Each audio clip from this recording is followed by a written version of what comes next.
Hi guys welcome to Jagannath creative.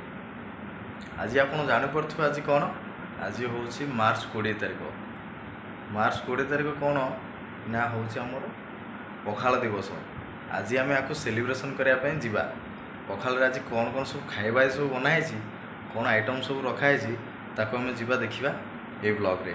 चलतु guys एबे पखाल आम रेडी देखिपे कौन कौन आम सब आइटम अच्छी। ये है पखाल, ये है माछ छेचा, ये है टमाटो आलू चटनी, अंडा आमलेट, बड़ी चूरा, साग, यहाँ कौनटा बादाम चटनी। ये देखिपे ये है पोटल झोल गोटे पियाज बास रेडी। ये आमर एबे रेडी हम खायापी। ये देखिपे आमर ये मिस्टर संग्राम पारे सेटअप आमर खाइबा। चलो ए जा खाइबा। भोक है जोर भोक है।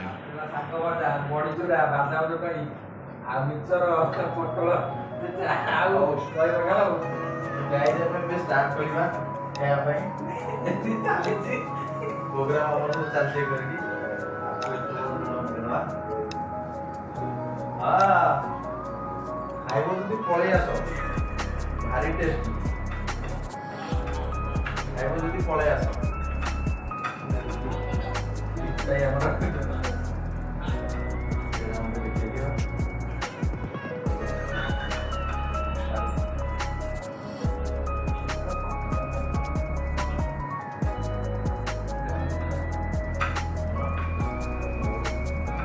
देखिए केमती लागू।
देखिपे खाଇବା सब शेष आ गोटे दुटा ये अच्छी ये भी सब खाई शेष कर।